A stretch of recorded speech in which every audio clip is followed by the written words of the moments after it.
முழுவதும் earth movers உரிமையாளர்கள் நல சங்கத்தினர் நேற்று முதல் அடையாள வேலைநிறுத்த போராட்டத்தில் ஈடுபட்டுள்ளனர். 25ஆம் தேதி வரை இந்த வேலை நிறுத்தம் தொடர்வதாக தெரிவிக்கப்பட்டுள்ளது. இதன் காரணமாக இவர்களது சங்கத்திற்கு உட்பட்ட உரிமையாளர்கள் மற்றும் உறுப்பினர்களின் ஜேசிபி, ஈச்சர் போன்ற வாகனங்கள் இயக்கப்படாமல் ஆங்காங்கே நிறுத்தி வைக்கப்பட்டுள்ளன. மத்திய அரசு எரிபொருள் விலை, மூலப்பொருட்கள் விலையை குறைக்க வேண்டும், வரி வகைகளில் மாற்றங்களை கொண்டு வர வேண்டும், நடைமுறை சிக்கல்களை தீர்ப்பதற்கு தீர்வு காண வேண்டும் உள்ளிட்ட பல்வேறு கோரிக்கைகளை வலியுறுத்தி இந்த வேலைநிறுத்த போராட்டமானது நடைபெறுகிறது. அதன் ஒரு பகுதியாக கோவையில் சரவணம்பட்டி பகுதியில் உள்ள காலி இடத்தில் கோயம்புத்தூர் மாவட்ட எர்த் மூவர்ஸ் உரிமையாளர்கள் அவர்களது வாகனங்களை நிறுத்தி வைத்துள்ளனர். இன்று கோவை மாவட்ட நலசங்க தலைவர் சந்திரசேகர், பொருளாளர் ரவிச்சந்திரன், செயலாளர் சசிகுமார், துணைத் தலைவர் பாலசுப்ரமணியம் ஆகியோர் செய்தியாளர்களை சந்தித்தனர். அப்போது பேசிய அவர்கள், டீசல், ஆயில், உதிரி பாகங்கள் விலையேற்றத்தின் காரணமாக இந்த வேலை நிறுத்தம் என்பது தவிர்க்க முடியாத ஒன்றாகிவிட்டதாகவும், பொதுமக்களும் கட்டுமான பணியாளர்களும் தங்களுக்கு ஒத்துழைப்பு நல்க வேண்டும் என கேட்டுக்கொண்டனர்.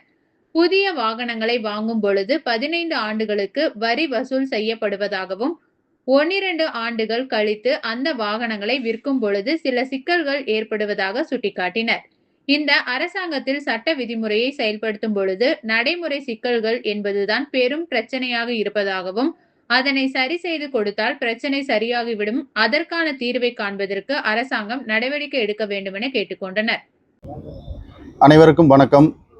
கோவை மாவட்டத்தின் எர்த் மூவர்ஸ் உரிமையாளர் நலச்சங்க தலைவர் சந்திரசேகர் பேசுகிறேன். ஜூன் 22 முதல் 25 வரை அடையாள வேலை நிறுத்தம் எங்கள் சங்கம் சார்பாக நாங்கள் செஞ்சுருக்கிறோம்.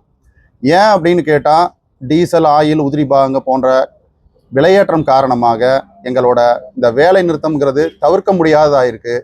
இதுக்கு பொதுமக்களும் கட்டுமான பொறியாளர்களும் எங்களுக்கு தகுந்த ஒத்துழைப்பு கொடுக்கணும்னு நாங்கள் வேண்டிக்கிறோம்.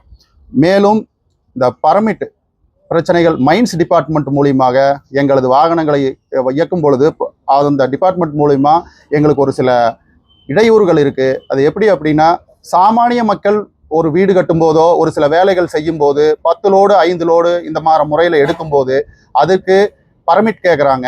அந்த பர்மிட்டுங்கிறது நாங்கள் அரசாங்க சட்ட திட்டத்துக்கு விதிமுறைக்கு நாங்கள் கட்டுப்பட்டு செயல்படுறதுக்கு தயாராக இருக்கிறோம். அப்படி இருந்தும் எங்களுக்கு இது கிடைக்காத சூழ்நிலை காரணமாக